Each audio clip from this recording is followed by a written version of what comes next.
une production Binge Audio.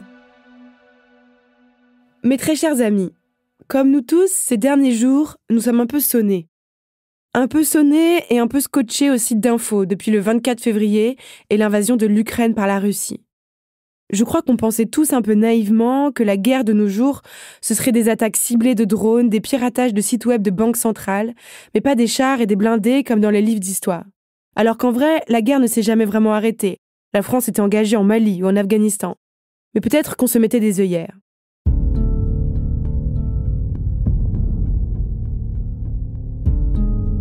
Moi, je suis pas spécialiste de géopolitique, et notre invitée nous expliquera les enjeux de ce qui se déroule bien mieux que moi. Mais je crois qu'à chaque fois qu'elle revient, la guerre nous surprend. Car chaque génération espère être celle qui canalisera cette part sombre de violence et de cruauté que porte l'humanité. On appelait bien la Première Guerre mondiale la der des der. Cette part sombre et cruelle, pourtant, nous la connaissons, car nous l'avons tous en nous quelque part. Si on en croit les humanistes, qui, avant d'être dévoyés par les réacs, portaient la belle idée que chaque personne est un monde et que nous portons tous en nous l'intégralité des émotions possibles. Sarah Schulman, dans « Le conflit n'est pas une agression », fait un lien de prime abord surprenant entre psychologie et géopolitique.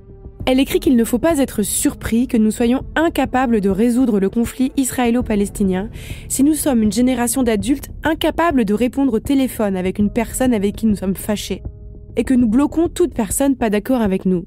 Bien sûr, je vous entends déjà. C'est plus compliqué que ça. Les enjeux sont plus complexes. Ils sont avant tout politiques, liés aux responsabilités des décideurs. Bien sûr, on ne peut pas comparer des dizaines et des centaines de morts et des petites disputes interpersonnelles. Mais peut-être, comme le dit Sarah Schulman, qu'il y a quand même un lien, un petit lien, un tout petit lien, entre la façon dont se parlent les gens lambda et la façon dont se comportent les États. Et dans ce cas, c'est aussi une bonne nouvelle, une toute petite bonne nouvelle, car ça veut dire que nous pouvons tous œuvrer à canaliser cette part sombre.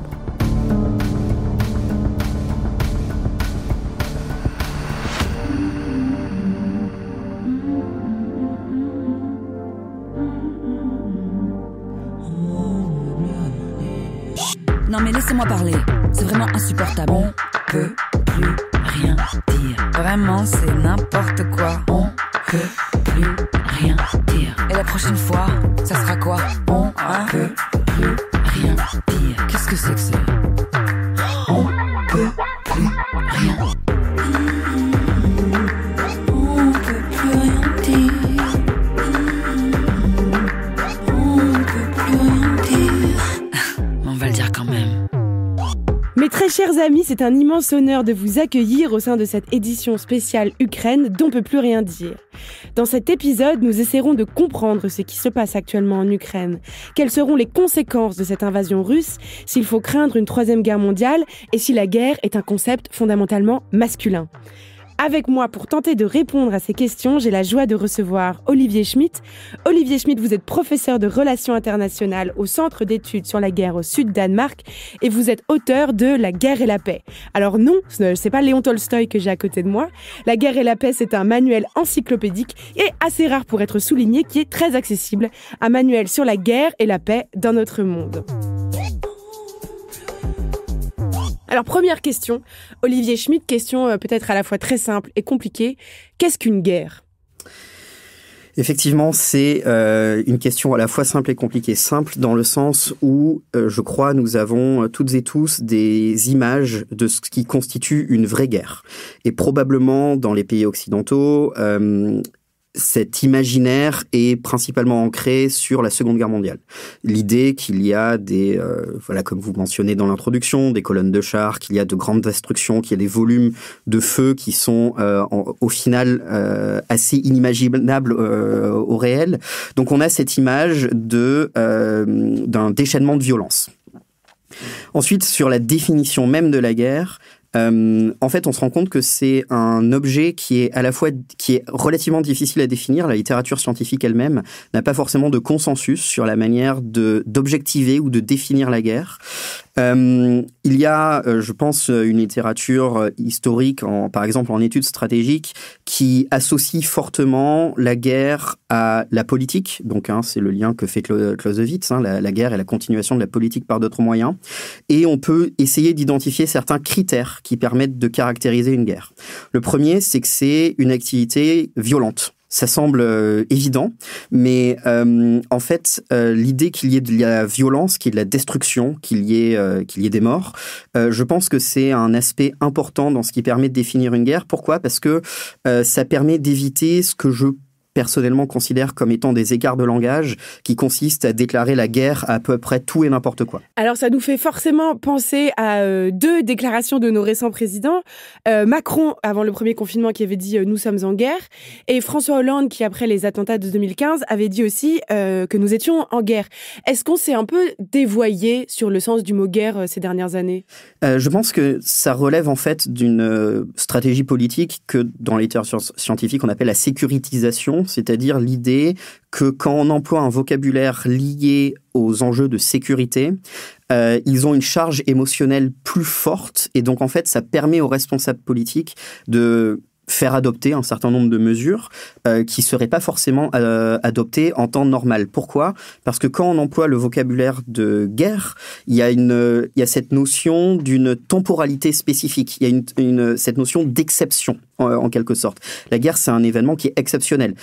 Accessoirement, la guerre est un événement qui est statistiquement faible au sein du système international. Donc, il y a quelque chose qui est exceptionnel. Et donc, quand on emploie le registre du vocabulaire de la guerre, on rentre dans une forme de temps d'exception qui permet justement de faire adopter un ensemble de mesures politiques particulières. Et alors aujourd'hui, ce qui se passe en Ukraine, c'est un peu justement l'image cliché qu'on a de la guerre. C'est pour ça que ça nous choque autant ? Je pense que pour les pays occidentaux, nous avons fait la guerre depuis 30 ans sans en vivre les conséquences. Dans le sens où le coût politique, humain et financier était principalement porté par les pays dans lesquels nous intervenions. Je veux dire, les Irakiens ont connu la guerre. Je veux dire, il y a eu des destructions, il y a eu plusieurs milliers de morts. Mais nous oui, n'avons pas... parce que nous, la France, on était aussi... Donc, on est intervenu au Mali. Où est-ce qu'on est intervenu ? En Afghanistan. Tout à fait. Mais la population elle-même ne l'a pas vu. C'était indolore pour nous, c'est ça ? C'était tout à fait indolore pour nous. Là, la proximité est plus grande. Le volume de feu est aussi considérable. On voit bien qu'il y a une utilisation par l'armée russe d'artillerie, d'aviation qui conduit à des destructions, à des milliers de morts. Donc, c'est vrai qu'on n'a plus l'habitude. Et aussi... étant donné l'interdépendance des économies occidentales et russes, et aussi les liens politiques qu'on avait voulu créer avec la Russie, cette fois, il va y avoir des conséquences directes pour les populations occidentales. Une hausse du coût de la vie, une hausse des coûts de l'énergie. Donc, entre guillemets, on va le sentir. Et je pense que c'est ce qui crée cette différence. On était en guerre depuis une trentaine d'années, sauf qu'on ne le voyait pas. Est-ce qu'on peut craindre une troisième guerre mondiale ? Est-ce qu'il faut craindre une troisième guerre mondiale ? Alors, dans toute guerre, il y a une part de passion. C'est-à-dire que la guerre commence à avoir sa propre logique. C'est ce que Clausewitz appelait la montée aux extrêmes. Au bout d'un moment, étant donné la violence de la guerre elle-même, il y a cette idée qui consiste à dire... la raison s'échappe un petit peu et la guerre s'auto-alimente. Donc, malheureusement, il y a toujours un risque d'escalade. Ce qu'on peut espérer, c'est que cette guerre entre l'Ukraine et la Russie s'effectue à l'ombre de la dissuasion nucléaire entre les pays membres de l'OTAN et la Russie elle-même. Et le but de la dissuasion nucléaire, c'est justement de ne pas monter à l'escalade nucléaire qui serait absolument catastrophique. Et c'est d'ailleurs l'un des paradoxes de la dissuasion nucléaire, c'est ce qu'on appelait le paradoxe stabilité-instabilité. C'est-à-dire que quand vous avez une stabilité entre puissances nucléaires, en fait, la conflictualité se déplace dans des terrains qui ne sont pas couverts par la dissuasion. Donc en fait, avoir la stabilité nucléaire, paradoxalement, ça augmente le niveau d'instabilité dans d'autres territoires ou d'autres théâtres qui ne sont pas couverts par la dissuasion nucléaire. Et c'est le cas, par exemple, en Ukraine aujourd'hui. Ah, ça veut dire que parce qu'ils n'ont pas, eux, l'arme atomique, la Russie s'est permis de les envahir. Tout à fait. Pour vous donner un exemple, on dit souvent que la guerre froide a été une guerre sans morts. C'est faux. La guerre froide a fait environ 20 millions de morts. Sauf que c'était des morts qui étaient en Afrique ou en Asie ou en Asie centrale. Pourquoi ? Parce que... 20 millions ? 20 millions. C'est absolument colossal au total. On a tendance à le sous-estimer, mais c'est 20 millions de morts au total. Non, je l'ignorais totalement. Si on fait la somme, en fait, des conflits liés à la guerre froide en Afrique et en Asie, il y a au total environ 20 millions de morts. D'accord. Mais pourquoi ? Parce que comme il y avait une stabilité sur le territoire européen du fait de la dissuasion nucléaire, la conflictualité s'est déplacée vers d'autres territoires. Alors, ce dimanche, justement, 27 février, Vladimir Poutine a brandi cette fameuse menace nucléaire. Comment vous analysez cette prise de position ? Ça fait partie de ce qu'on appelle le signalement nucléaire lors d'une crise. Ça consiste à rappeler, notamment aux pays occidentaux, n'escaladez pas parce que nous avons les moyens de vous faire mal. On a fait exactement la même chose. Suite à la déclaration de M. Poutine, le ministre des Affaires étrangère français, M. Le Drian, a rappelé que, je crois, la déclaration exacte, c'est il serait bien que la Russie se rappelle que l'OTAN est aussi une alliance nucléaire. Le chef d'état-major des armées français, qui parle très très peu dans les médias en général, a dit plus ou moins la même chose le lendemain sur France 24. Donc ça fait partie en fait du signalement qui consiste à dire attention, ok, vous voulez escalader, mais n'escaladez pas trop. Donc du point de vue de la Russie, ça fait partie de leur stratégie qui consiste en fait à essayer de sanctuariser le territoire ukrainien en limitant les interventions extérieures pour, en gros, pouvoir conduire l'intervention comme ils le souhaitent. Oui, vous avez écrit dans un article consacré justement à la bombe atomique que cette arme atomique, on l'utilise selon une stratégie du signal. C'est ça, en fait. Oui, elle sert à ça, finalement. Elle sert à faire peur. En fait, le principe de la stratégie atomique, c'est une arme de non-emploi. C'est-à-dire jusqu'au jour où... Jusqu'au jour où. Mais c'est qu'on menace de son emploi en espérant que ça suffise pour faire baisser les tensions. Et c'est le paradoxe, en fait, de la stratégie atomique. C'est ce que Thomas Schelling, donc, qui a été prix Nobel d'économie en 2006, mais qui avait écrit en fait le grand livre sur la stratégie nucléaire dans les années 60, appelé le brinkmanship, c'est-à-dire rester sur le seuil. Donc il faut toujours menacer de l'emploi et prendre le risque potentiel de l'emploi pour espérer que l'adversaire en fait finisse par abandonner ses prétentions. C'est une stratégie particulièrement risquée, effectivement. Combien de conflits vous avez étudiés ? Ça dépend ce que vous appelez étudier. En particulier, dans ma thèse, j'avais travaillé sur la guerre du Golfe de 91, le Kosovo en 99, l'Irak en 2003 et l'Afghanistan. J'ai beaucoup travaillé sur l'Afghanistan. J'ai moi-même travaillé en Afghanistan pendant quelques temps. Et depuis 2014, je suis avec attention effectivement le conflit ukrainien. Est-ce qu'il y a des points communs entre toutes les guerres, tous les conflits ? Est-ce qu'ils se ressemblent tous ? Alors, il y a cette distinction traditionnelle qui est faite entre la nature de la guerre qui serait un peu immuable, c'est-à-dire qu'elle serait liée à des enjeux politiques, que c'est une activité violente et collective, et le caractère qui fait que la manière dont elle est mise en œuvre évolue, en quelque sorte, parce que les technologies changent, parce que les troupes qui sont déployées changent. Si on regarde les conflits menés par les Occidentaux depuis une trentaine d'années, le principal point commun, c'est qu'ils ont été menés dans une logique un peu assurantielle de gestion du risque. C'est-à-dire qu'il s'agissait de minimiser les risques à l'étranger pour protéger les populations dans les pays occidentaux, en fait dans une logique de police internationale. Donc on va... en quelque sorte patrouiller pour s'assurer qu'il n'y ait pas de délinquants, des groupes terroristes et ainsi de suite, pour protéger les populations. Je pense que cette logique est en train de changer avec l'Ukraine, où on se rend compte que cette logique qui était en fait assurantielle, où il y aura toujours un risque quelque part, c'est le principe, il y aura toujours un risque quelque part. 1, financièrement, on ne peut plus se le permettre. 2, ça a des conséquences très directes pour les populations locales. Et 3, on pouvait se le permettre quand, en gros, il n'y avait plus de menaces, mais il n'y avait que des risques. Quand des menaces reviennent, on est obligé de se concentrer sur les menaces. La grosse différence entre un risque et une menace, c'est qu'un risque, il faut toujours le gérer parce qu'il est toujours présent. La menace, comme c'est un affrontement politique de volonté, à un moment ou à un autre, on peut espérer qu'il y a un compromis. Ça ne veut pas dire qu'il va arriver, mais on peut espérer qu'il y ait un compromis. Ah, finalement, la menace est plus dangereuse, mais elle est aussi plus solvable. Elle est plus solvable dans le sens où la menace relève d'une intentionnalité extérieure. Il y a un acteur extérieur qui a une volonté, qui éventuellement s'affronte à la nôtre. Et il y a plusieurs moyens de gérer ces conflits. Ça peut être diplomatique, ça peut être économique. On peut de temps en temps escalader dans le cas d'une guerre. Hein. C'est un moyen de gérer un conflit, une guerre. Le but de la guerre, c'est d'avoir une meilleure paix pour le vainqueur.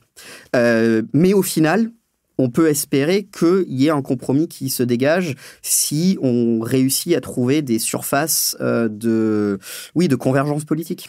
Dans tous les conflits que vous avez étudiés, est-ce qu'il existe dans les sciences de la guerre un point commun ou un dénominateur où on se rend compte que la diplomatie échoue? Qu'est-ce qui fait que la diplomatie échoue? En fait, c'est très compliqué de savoir le moment exact où une guerre pourquoi une guerre se déclenche au moment où elle se déclenche. Quand est-ce qu'on décide de tuer, en fait, de passer à l'acte, à la violence? Exactement. Il y a un article très célèbre de 1999 qui dit la guerre est dans le terme d'erreur. C'est-à-dire que statistiquement, on peut trouver des corrélations entre des facteurs qui expliquent le déclenchement d'une guerre. Mais en fait, on n'a pas vraiment de corrélation significative. Et une guerre se déclenche dans le reliquat statistique, entre guillemets, et on n'arrive pas à identifier la cause commune qui fait qu'une guerre se déclenche au moment où elle se déclenche.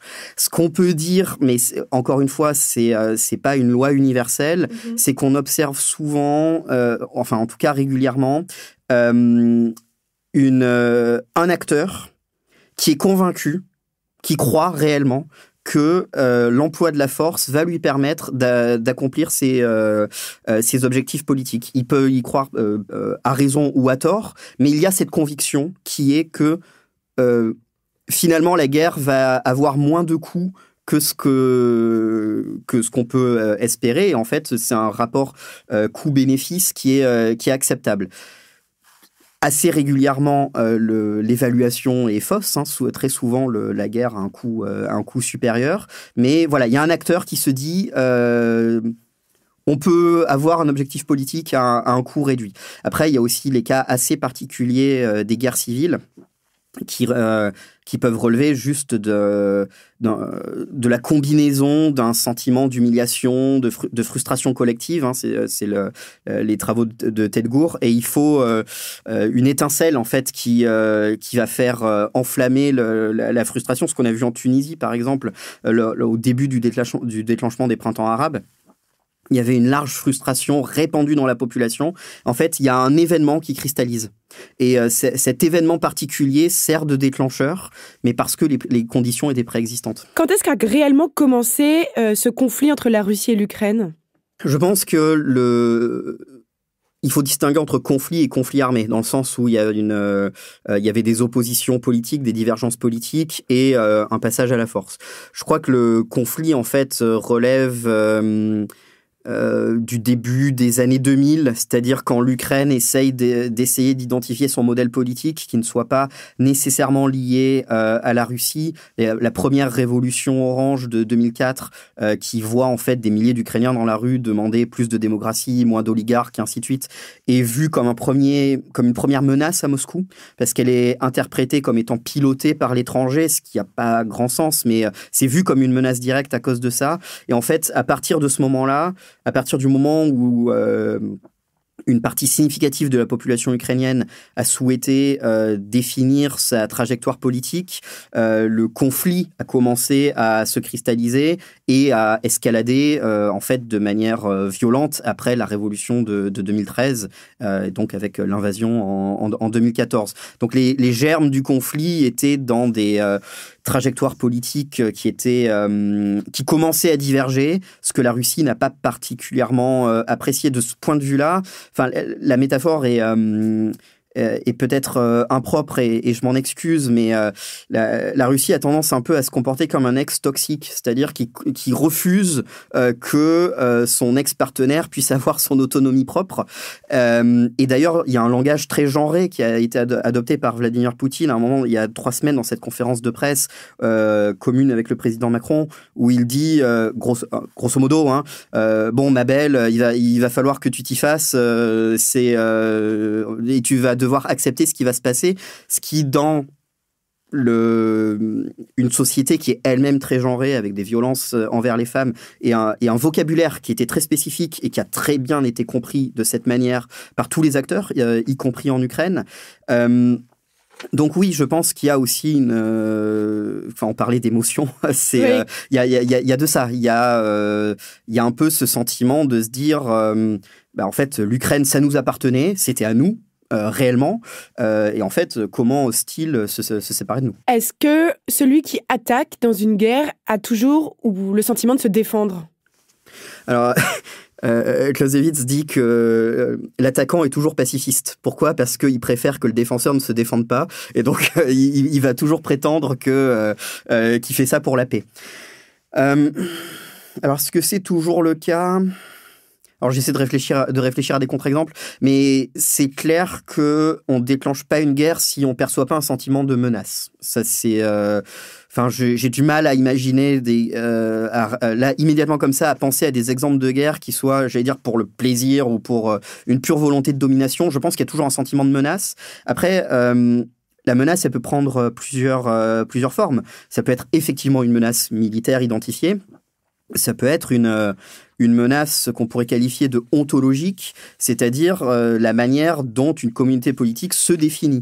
Et à partir du moment où les trajectoires politiques en Russie ont commencé à évoluer vers une réhabilitation progressive du passé impérial russe, qui est rentré dans le langage politique officiel, en fait, ça devient une menace ontologique quand ce qui constituait l'un des joyaux de l'Empire russe, qui était l'Ukraine, veut se séparer. Donc, effectivement, il y a toujours un sentiment de menace, mais ces menaces peuvent être d'ordre différent. Aujourd'hui, que reproche Poutine à l'Occident ? Alors, il y a des reproches de plusieurs ordres. Il y a un reproche qui est, j'allais dire, politico-stratégique, qui consiste à dire qu'à la fin de la guerre froide, les pays occidentaux n'ont pas intégré la Russie dans l'architecture de sécurité européenne, n'ont pas suffisamment pris en compte les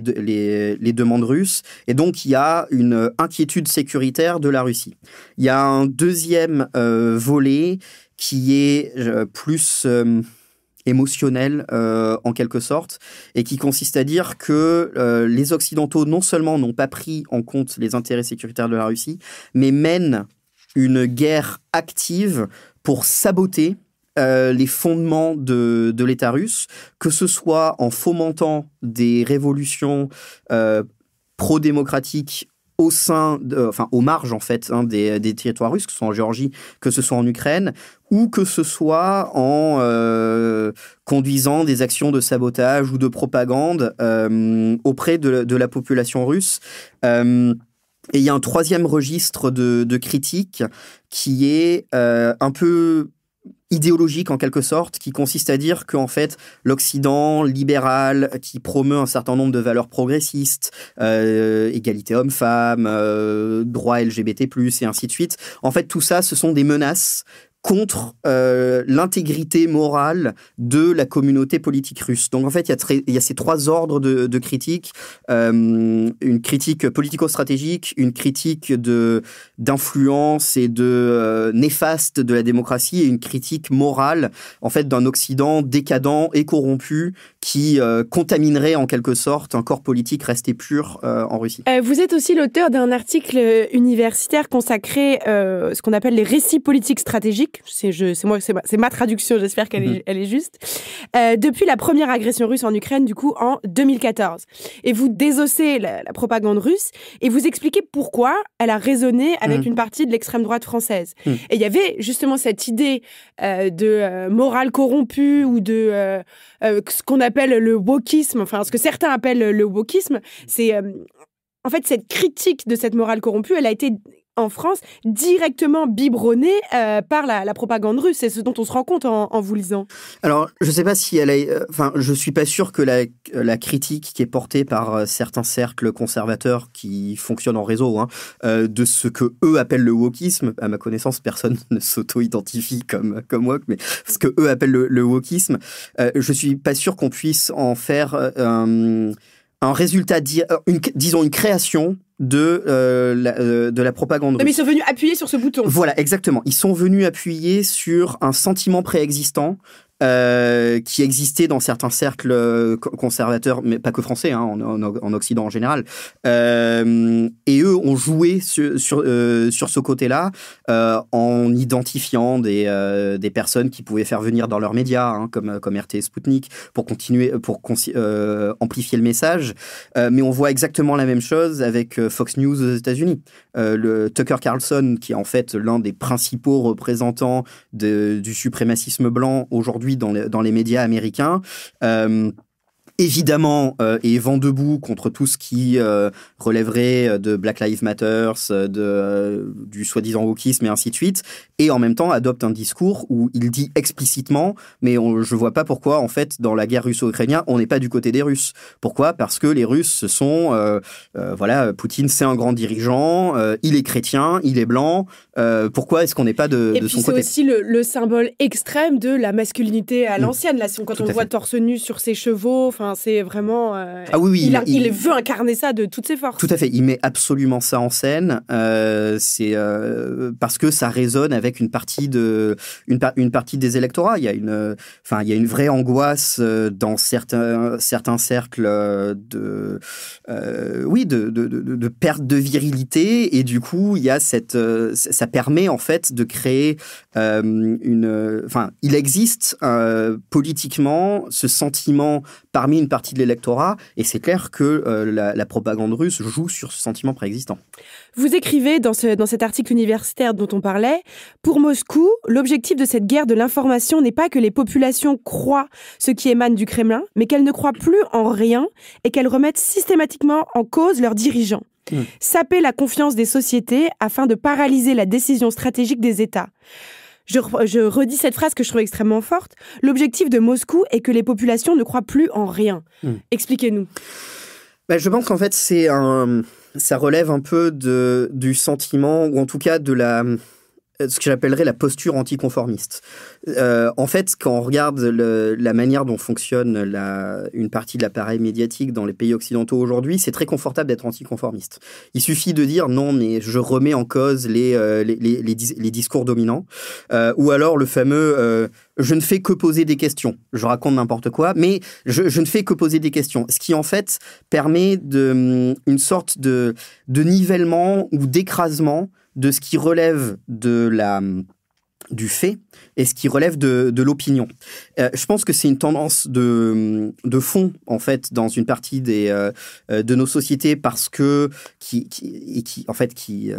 relève de plusieurs facteurs, qui relève, structurellement d'une forme de perte de confiance dans les institutions, hein, qui est assez nette partout dans les pays occidentaux, qui relève aussi de la manière dont l'appareil médiatique fonctionne, avec, on a vu depuis une vingtaine d'années, l'apparition de talk shows dont le modèle économique est entièrement basé sur le clash. Donc en fait, il ne s'agit absolument pas... À l'inverse de ce qu'on veut faire nous, je précise. Voilà. Exactement. Donc il ne s'agit absolument pas d'avoir un échange d'arguments de fond, il s'agit d'avoir des gens qui... Oui, d'avoir de la séquence. Qui hurlent mutuellement les uns sur les autres, mais qui permet en fait de niveler le débat en disant non mais en fait ce ne sont que des opinions divergentes, comme s'il y avait en fait une multiplicité d'opinions et sans possibilité d'avoir une forme de compréhension commune d'une situation politique.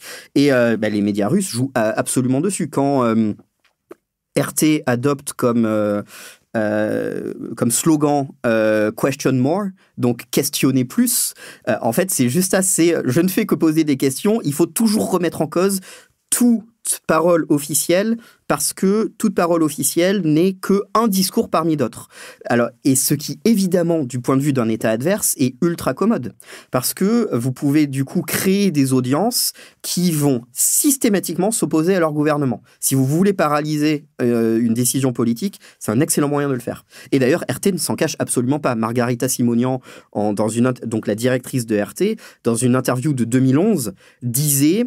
le but de RT, c'est de créer des audiences qui, le jour venu, seront habituées à nous consulter pour avoir des informations différentes, et évidemment que nous utiliserons ces audiences à notre profit. C'est explicite. Du coup, c'était une bonne chose, selon vous, d'interdire leur diffusion en ce moment ? Alors, j'avoue, je parle vraiment à titre personnel, je suis assez partagé sur le sujet. Parce que d'un côté, comme disait Raymond Aron, alors là je vais faire mon homme blanc, libéral, traditionnel, ce que vous voulez, mais les démocraties ont aussi le droit de se défendre. Et c'est vrai, quand les gens veulent, on n'est pas obligé d'accepter tout et n'importe quoi. Et en même temps, RT et Sputnik ont en fait des audiences relativement limitées en France. Donc, est-ce que la mesure n'est pas trop importante étant donné leur audience réelle ? J'ai pas de meilleure réponse que j'arrive pas encore à trancher. Vous écrivez aussi dans votre article qu'il ne sert à rien, stratégiquement, de débunker ou de fact-checker une propagande politique pour avoir des effets sur les consciences des personnes qui les lisent. Il faut au contraire construire d'autres mythes, d'autres récits, d'autres systèmes de valeurs. Ce dont on se rend compte, c'est à quel point, en fait, la guerre, avant d'être la guerre, c'est déjà tellement une histoire de récits, d'histoires qu'on se raconte, à quel point c'est pas rationnel, en fait. Non, mais en fait, la politique n'est pas rationnelle. La politique, c'est l'organisation de discours collectifs qui permettent de faire tenir ensemble des sociétés et en fait des individus au sein de ces sociétés. Mais oui, pour revenir à la première partie de la question, je ne pense pas que le fact-checking soit une réponse idéale. Pourquoi ? Parce que quand vous avez accepté un récit qui consiste à dire que toute parole officielle est de toute façon la couverture ou le cache-nez d'intérêt particulier, en fait, le fact-checking va aussi rentrer dans c'est une parole officielle, donc on ne va pas le croire. Et je pense, pour le coup, beaucoup plus important d'essayer de retrouver une forme de narratif commun, ou en tout cas de base épistémologique commune en fait au sein des sociétés d'un socle auquel on croit tous, sur lequel on soit d'accord. En quelque sorte, parce que je pense qu'on l'a de moins en moins aujourd'hui, mais pour ça passe, ça c'est vraiment une opinion tout à fait personnelle, hein, mais ça passe par une remise en cause assez importante de la manière dont l'État interagit avec la société, par exemple en France. Ça passe peut-être par une remise en question de notre modèle politique qui est fondé sur un exécutif qui est très très fort, mais qui en fait ne peut que décevoir parce que les attentes placées en lui sont tellement fortes que les citoyens ne peuvent que être déçus. Donc au bout d'un moment, ça érode la confiance des citoyens dans les politiques, et aussi, en tout cas pour ce qui concerne la France, un modèle qui fait que le vainqueur de l'élection présidentielle a quasiment tous les pouvoirs parce que le Parlement va statistiquement être de la même couleur que l'exécutif, sauf que de facto, il est élu par entre 20 et 25% des citoyens au premier tour. Donc en fait, on élit quelqu'un dont 75% des gens ne voulaient pas à l'origine en lui donnant tous les pouvoirs. Nécessairement, ça crée un certain nombre de frustrations. Mais voilà, ça, ce sont juste des pistes à explorer, parce que je pense qu'il y a vraiment besoin de recréer un socle politique commun, en tout cas en France et probablement dans d'autres pays. Hein, les États-Unis, il y a clairement besoin de recréer un socle politique commun, mais ça peut passer par ce genre d'initiative. Je vous remercie, c'est une piste que je trouve en tout cas très intéressante. Je suis contrainte de vous interrompre pour quelques petites secondes. On se retrouve juste après ça.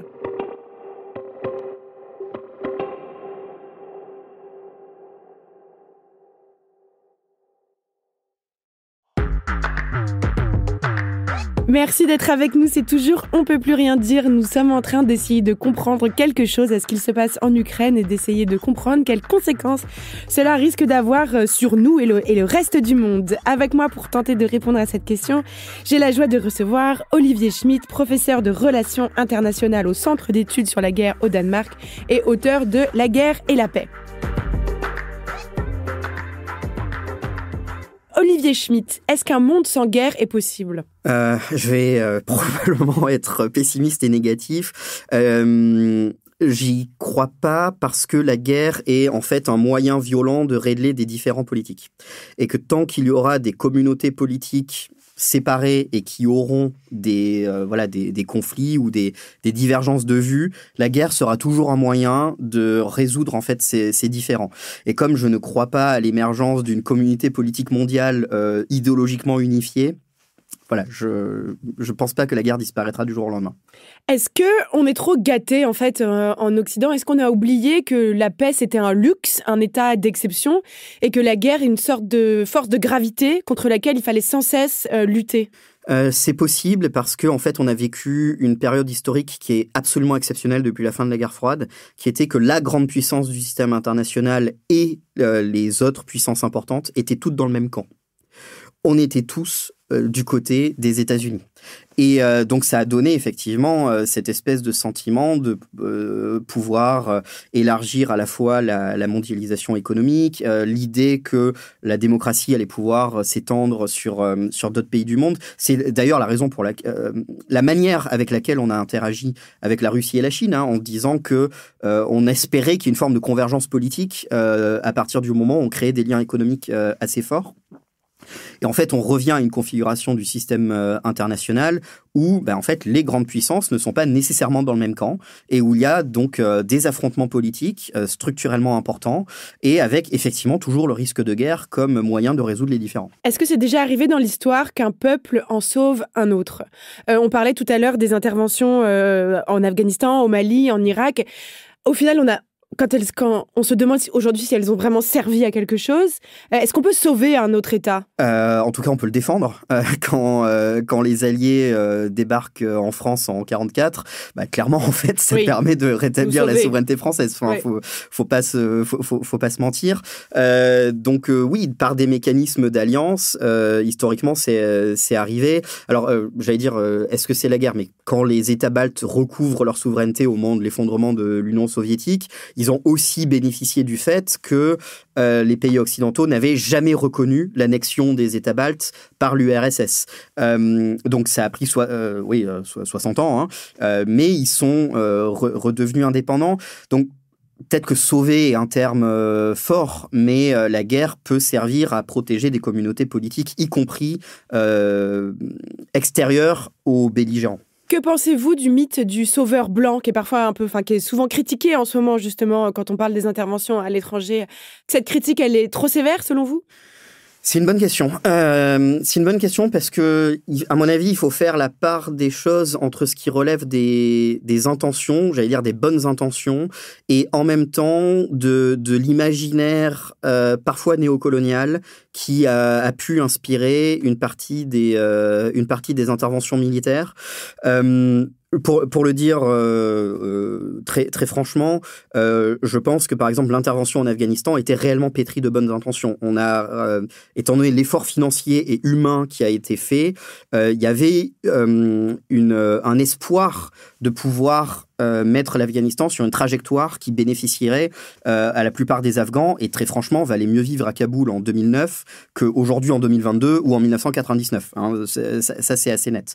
Après, il est vrai que certains héritages coloniaux perdurent dans certaines pratiques militaires. L'un des exemples, ça est la tendance à vouloir identifier ce qu'on appelait à l'époque de la colonisation les races martiales, c'est-à-dire des groupes ethniques sur lesquels le colonisateur pouvait s'appuyer parce que eux ce sont de vrais guerriers, eux ils sont dans notre camp et ainsi de suite. Et on a eu tendance à faire un peu la même chose, par exemple en Afghanistan, en se disant les Pashtuns c'est un groupe ethnique spécifique, il va falloir les travailler spécifiquement parce que eux ce sont des guerriers et ainsi de suite.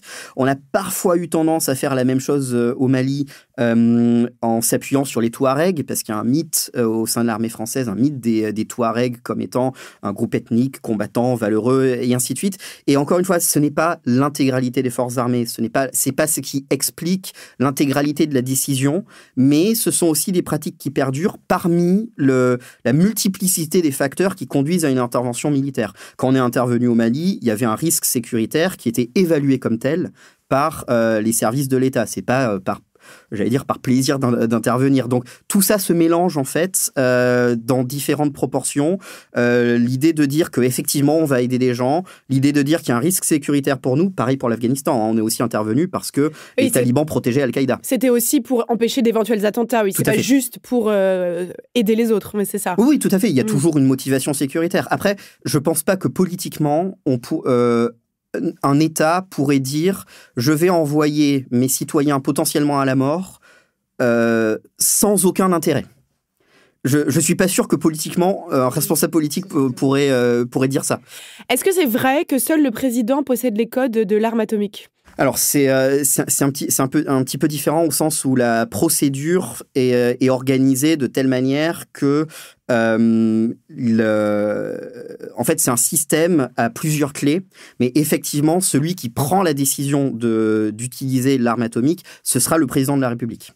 À plusieurs clés, ça veut dire il y a plusieurs personnes qui possèdent les codes. En fait, y a comment ça se passe en fait? On va dans une pièce. Enfin, comment ça se passe? Alors, ça serait probablement au sein du PC Jupiter, qui est en fait le PC qui est un poste de commandement qui est sous l'Élysée, qui est un poste de commandement protégé. Très probablement, le président serait informé d'une situation particulière et consulterait ses conseillers. Et en fait, alors. Les détails sont pas révélés, donc je peux pas donner le détail technique classifié parce que en fait c'est pas du tout dans l'espace public. Mais l'idée c'est que il y a un système crypté et protégé qui permettrait d'envoyer des instructions aux sous-marins nucléaires lanceurs d'engins. Et les sous-marins nucléaires lanceurs d'engins eux-mêmes, qui en fait sont équipés des armes nucléaires balistiques. Leur mission fondamentale, c'est de toujours être indétectable et d'être toujours prêt à recevoir un ordre. Et à l'exécuter dans la foulée. Donc là, il y a des sous-marins quelque part, mais personne ne sait où ils sont. Tout le temps. Tout le temps. Et quand je dis personne ne sait où ils sont, c'est personne, sauf le commandant du sous-marin. Réellement, les états-majors, si vous voulez, qui sont à terre, organisent le fait que le sous-marin quitte l'île Longue, en fait, c'est à côté de Brest, c'est là où sont basés les sous-marins nucléaires lanceurs d'engins. Donc, il organise la manœuvre pour qu'il quitte l'île Longue sans être tracé par des sous-marins adverses, parce que c'est évidemment le jeu. Mais une fois qu'il sait ce qu'on appelle diluer, c'est-à-dire qu'il est rentré dans les profondeurs de l'océan qui font qu'il est beaucoup moins facilement détectable, il est le commandant du sous-marin est le seul responsable de sa mission. Sa mission, c'est de rester non détecté, disponible pour recevoir l'ordre et capable de l'exécuter. Est-ce qu'aujourd'hui, on considère que la France est encore une puissance militaire importante ?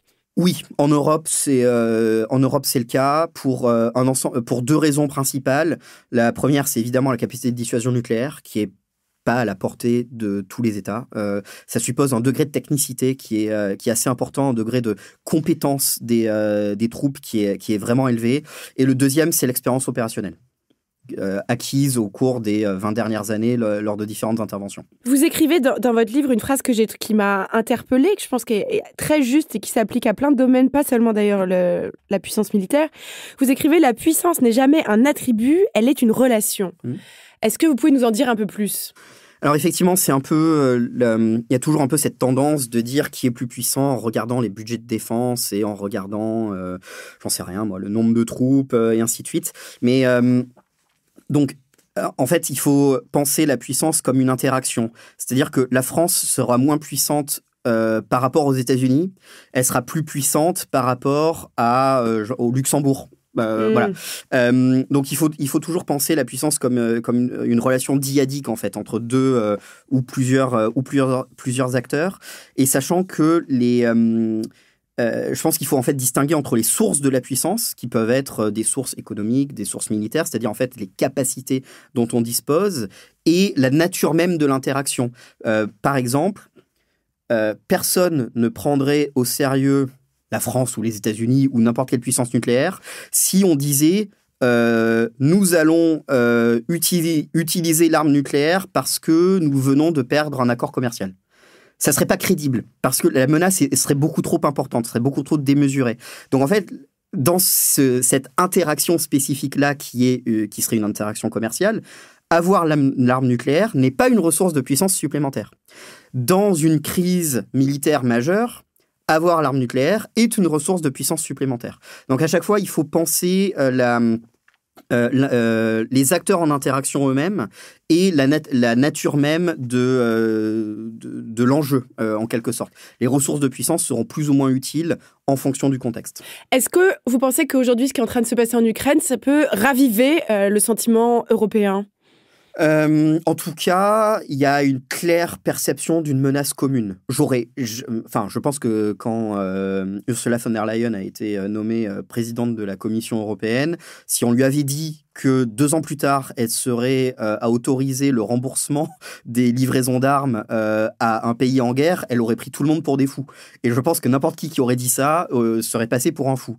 Alors moi, j'ai longtemps travaillé... Oui, parce que tout d'un coup, la Suisse qui sort de sa neutralité, l'Allemagne qui se met à redépenser de l'argent pour son armée, c'est quand même... La Finlande, la Suède qui livrent des armes, qui sont des pays neutres, qui envisagent d'adhérer à l'OTAN. Comme je disais, j'ai pas mal travaillé sur la politique de défense allemande.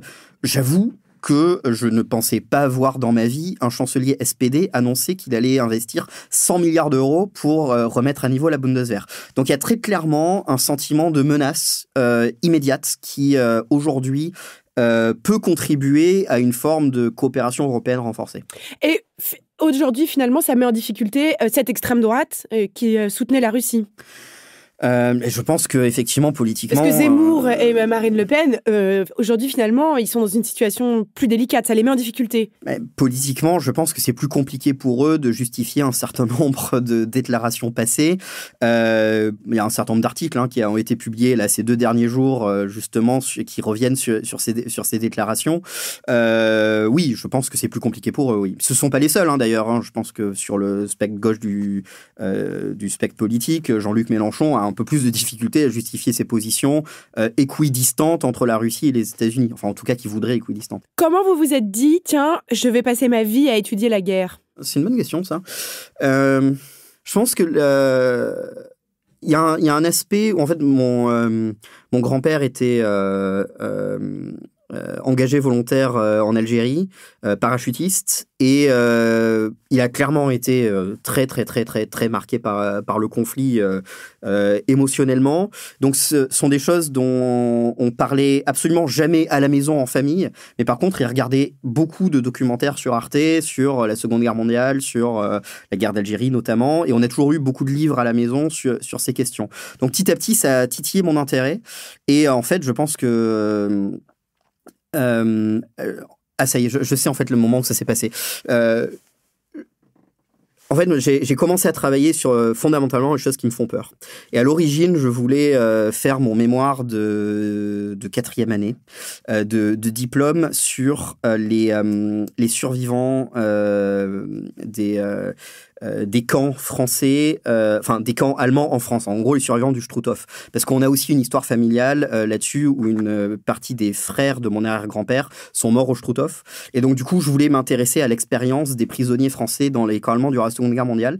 Et en fait, émotionnellement, j'étais incapable de travailler dessus. Vraiment, je ne pouvais absolument pas travailler sur les souffrances des prisonniers de guerre dans le contexte d'un génocide. Et en fait, j'ai commencé à m'intéresser à ce qui me semblait le deuxième aspect important politiquement, mais que émotionnellement j'arrivais à gérer en quelque sorte, qui était les causes de la guerre et de la paix. Je pouvais pas travailler sur les génocides, là c'était vraiment trop pour moi, et j'ai beaucoup de respect pour les universitaires ou les praticiens qui travaillent sur les situations de génocide, parce que c'est vraiment émotionnellement particulièrement éprouvant. Et en fait, les questions de guerre et de paix, j'arrivais à le gérer. Et comme politiquement, je trouvais ça majeur, j'avais besoin de comprendre plus. En fait, c'est souvent comme ça que les universitaires choisissent une spécialité. En fait, c'est qu'ils ont besoin de comprendre quelque chose beaucoup plus en profondeur. Vous qui étudiez les conflits, la guerre et les logiques de conflit, pensez-vous que ce soit quand même un problème masculin ? Parce qu'on est toujours un peu tenté parfois quand on voit les comparaisons de budget de la défense, quand on voit les surenchères, de se dire, désolé je vais être vulgaire, de dire le concours de bits. Oui, il y a un article très célèbre d'une autrice américaine dans les années 80 qui est une anthropologue et qui raconte en fait sa découverte du milieu stratégique où les gens parlent d'échanges nucléaires comme si c'était un truc qu'on pouvait calculer de manière objective et on parle de missiles qui ont des formes oblongues, qui sont quand même très phalliques et qui parlaient de coefficient de pénétration, qui parlaient de... Ouais. Donc l'article est fascinant et c'est un article que je donne tous les ans à mes étudiants pour bien faire comprendre la dimension souvent genrée de la violence.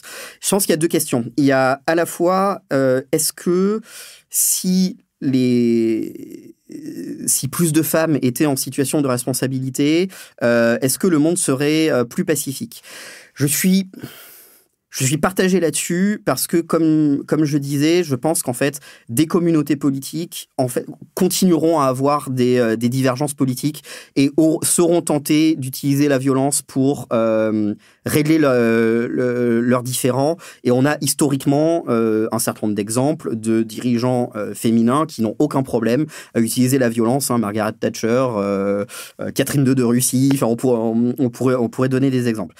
Ensuite, sur les mises en œuvre de la violence, il est clair qu'il y a une dimension genrée dans le fait qu'il y a une virilité, une masculinité qui peut s'exprimer, par exemple, sur le corps des soldats, où il faut être beau, il faut être musclé, parfois les tatouages peuvent révéler certaines dispositions genrées. Il y a une claire disposition genrée dans les rapports hommes-femmes au sein des armées. C'est pas simple, les rapports hommes-femmes au sein des armées. Il y a toujours un certain nombre de gens qui considèrent que la place d'une femme, c'est pas nécessairement un milieu, ou en tout cas dans un rôle de combattant, parce qu'une femme, c'est protecteur. Donc du coup, l'homme, c'est le combattant, la femme, c'est celle qui est nourricière. Donc pourquoi est-ce qu'on a des femmes dans les armées ?